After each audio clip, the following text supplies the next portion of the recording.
Et si je te disais que la liberté n'est pas un droit, mais un privilège?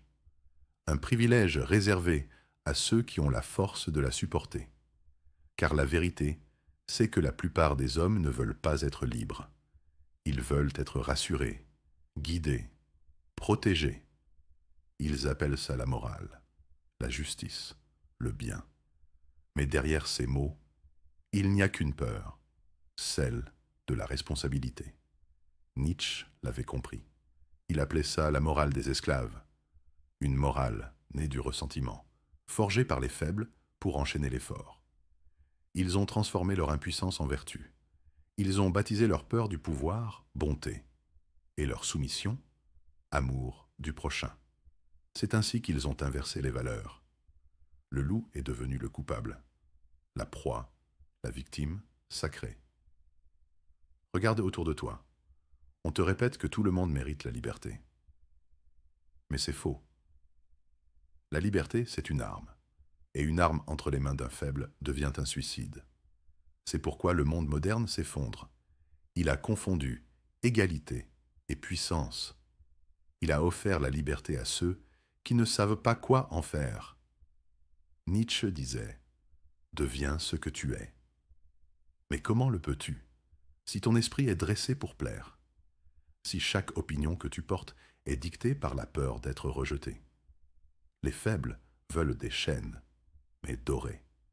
Ils veulent des maîtres, mais qui sourient. Ils veulent qu'on leur dise quoi penser, quoi désirer, quoi détester. Et ils appellent ça la démocratie. Pendant ce temps, les forts avancent en silence. Ils observent. Ils manipulent les illusions morales des autres pour régner sans contrainte. Machiavel l'avait dit avant Nietzsche. Celui qui veut être bon parmi tant d'autres, qui ne le sont pas, court à sa perte.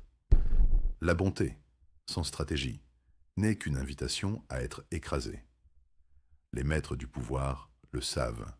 Le contrôle appartient à ceux qui voient dans le monde, sans filtre. Ils ne cherchent pas la vérité. Ils créent la leur. L'histoire entière n'est qu'une guerre entre ces deux esprits. Les faibles, qui veulent des lois pour se protéger. Les forts, qui les écrivent pour dominer. Les faibles, qui prient pour un monde juste. Les forts, qui savent que le monde n'obéit qu'à la force.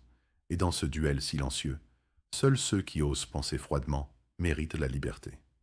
La liberté n'est pas un rêve, c'est un fardeau. Elle exige le courage de ne plus croire, de ne plus obéir, de ne plus s'excuser.